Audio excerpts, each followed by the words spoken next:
السلام علیکم دوستو، اردو داستان چینل پر خوش آمدید۔ معزز سامعین حضرات، آئیے سنتے ہیں اردو ناول انتقام قسط نمبر 36۔ معزز سامعین، آپ سے امید کی جاتی ہے کہ ویڈیو کو لائک کریں اور چینل کو بھی سبسکرائب کر دیں، شکریہ۔ بستر پر لیٹے معاذ نے دھیرے سے آنکھیں کھولی اور کچھ دیر اپنی جگہ لیٹے ہی خالی خالی نظروں سے ارد گرد کا جائزہ لیتا رہا۔ یہ ایک عام سی سجاوٹ والا کمرہ تھا جس میں ایک طرف سیاہ رنگ کا ریکسین کا 2 سیٹر صوفہ پڑا تھا۔ صوفے کے سامنے چھوٹے سی کافی ٹیبل تھی اور مقابل دیوار پر 32 انچ کا LED ٹی وی نصب تھا۔ مختلف سازو سامان والے 12 بائی 12 کے اس کمرے میں وہ ایک سنگل بیڈ پر لیٹا تھا۔ آنکھ کھلنے کے کچھ دیر بعد اس کی یادداشت نے کام کرنا شروع کر دیا تو اسے یاد آیا کہ وہ یہاں تک کیسے پہنچا تھا۔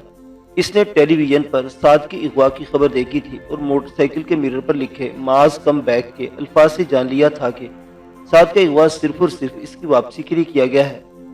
جب تک وہ اپنے سعد کے پاس واپس نہیں جائے گا، سعد کی آزادی ممکن نہیں ہوگی، اور پھر اس نے اپنے قفس میں واپس لوٹنے کا فیصلہ کر لیا تھا۔ اپنے آپ کو بچانے کے لیے وہ اپنے بھائی کی زندگی داؤ پر نہیں لگا سکتا تھا۔ واپسی کے علاوہ بھی کوئی دوسری راہ اختیار کرنے میں سعد کے لیے بہت زیادہ رسک تھا۔ اگر وہ وقاص سے مدد طلب کرتا اور اس کی مدد سے سعد کی بازیابی کے لیے کوشش کرتا تو ضروری نہیں تھا کہ اس کوشش میں کامیابی حاصل ہو جاتی۔ قانون نافذ کرنے والے اداروں سے مدد طلب کرنا اس سے بھی بڑی حماقت تھی، چنانچہ اس نے قربانی دینے کا فیصلہ کر لیا اور وقاص کے گارڈ کو چکمہ دے کر اس کے اپارٹمنٹ سے نکل گیا۔ باہر نکلتے اس نے ایک ٹیکسی رکوائی، اس میں بیٹھ کر یزدانی بلڈرز کے ایک آفس تک جا پہنچا۔ اس وقت آفس میں یزدانی خود اپنے بیٹے کامران عرف کامی کے ساتھ موجود تھا۔ معاذ کو دیکھ کر باپ بیٹے دونوں کی آنکھیں پھٹی رہ گئی۔ کامی نے تو فوراً پسٹل نکال کر اس کے اوپر تان لیا۔ اسے دیکھ کر آفس میں موجود گارڈ نے بھی اپنی گن سے نشانہ لیا، لیکن اس نے کسی خوف کا مظاہرہ نہیں کیا اور اطمینان سے بولا، میرے پاس رقم موجود نہیں ہے، بہتر ہوگا کہ پہلے آپ لوگ باہر کھڑے ٹیکسی ڈرائیور کو کرایہ ادا کر کے فارغ کر دیں۔ میں خود چل کر یہاں آیا تو اس کا مطلب ہے کہ میں یہاں سے بھاگنے کا ارادہ نہیں رکھتا۔ اس کی بات کو سب سے پہلے یزدانی نے سمجھا اور گارڈ کو بھیج کر ٹیکسی والے کو ادائیگی کروا دی۔ میرا بھائی کہاں ہے؟ تم لوگوں کا پیغام ملتے ہی میں واپس آ گیا ہوں، اب تم میرے بھائی کو آزاد کر دو۔ گارڈ کے باہر جاتے ہی معاذ نے یزدانی کی آنکھوں میں آنکھیں ڈال کر اس سے یہ بات کہی تھی، تمہارے بھائی کو میں نے اغوا نہیں کروایا اور نہ ہی میں نے تم کو کوئی دھمکی آمیز پیغام دیا تھا، یزدانی نے اس کی بات کے جواب میں کہا اور معاذ کے پیچھے کھڑے گارڈ کو اشارہ کیا۔ اس کا اشارہ پا کر گارڈ نے معاذ، جو کہ ابھی تک کھڑا ہی تھا، جامہ تراشی لینا شروع کر دی۔ معاذ کی جیبیں بالکل خالی تھی، گارڈ کو کچھ نہیں ملا تو اس نے یزدانی کو اس کے کلیئر ہونے کی اطلاع دے دی۔ شاید وہ لوگ ڈر رہے تھے کہ معاذ کے پاس تو ہتھیار یا خفیہ آلہ تو موجود نہیں تھا جس کی مدد سے وہ یہاں ہونے والی گفتگو کہیں پہنچا رہا ہو، لیکن کچھ ہوتا تو ملتا۔ وہ تو اپنا آپ داؤ پر لگا کر اپنے بھائی کے لیے آزادی لینے آیا تھا اور یہاں یزدانی سرے سے ہر بات سے انکاری تھا۔ جامہ تلاشی مکمل ہونے تک اس نے صبر سے کام لیا، پھر غصے سے چیخ کر بولا، میرے ساتھ گیم نہیں کھیلو یزدانی، میں صرف اپنے بھائی کی خاطر یہاں آیا ہوں، مجھے میرا بھائی نہیں ملا تو میں تم اور تمہارے بیٹے سمیت اس پورے دفتر کو آگ لگا دوں گا۔ ابھی تو اپنی خیر منا سالے، تو اپنے ڈرائنگ روم میں نہیں ہمارے دفتر میں کھڑا ہے اور ہمیں دھمکی دے رہا ہے۔ ہتھیاروں اور گارڈ کی موجودگی کے باعث کامران یزدانی کو طاقت کا توازن اپنے حق میں محسوس ہو رہا تھا، اس لیے اس نے بھیڑنے میں دیر نہیں لگائی۔ باپ کے چیلوں کے زوم میں اتنا نہ پھڑکو، میں 2 منٹ کے اندر تمہیں خاک چٹانے پر مجبور کر سکتا ہوں، لیکن میں تم جیسے بندے کے منہ لگنا ہی نہیں چاہتا۔ میں تمہارے باپ سے بات کرنے آیا ہوں، اس نے کامران کی طرف حقارت اور تمسخر کی نظر ڈال کر کہا اور پھر اپنا رخ یزدانی کی طرف کر لیا۔ اس کے الفاظ پر اور انداز پر کامران کا چہرہ غصے سے سرخ ہو گیا، لیکن یزدانی کی نظروں میں دلچسپی تھی۔ اس نے زبان کھولی تو لہجے میں ستائش بھی جھلکی، مسکرا کر بولا، مان لیا کہ تمہارے اندر دم ہے، دم نہ ہوتا تو ہم سے تمہاری زندگی کا سودا ہی کیوں کیا جاتا۔ بہرحال تم آرام سے بیٹھو، میں اس پارٹی کو اطلاع کر دیتا ہوں جو تمہارے لیے پاگل ہوئی جا رہی ہے۔ اس نے اپنی میز کی گرد رکھی کرسیوں میں ایک طرف اشارہ کیا اور خود اپنے سیل فون پر کسی کا نمبر ملانے لگا۔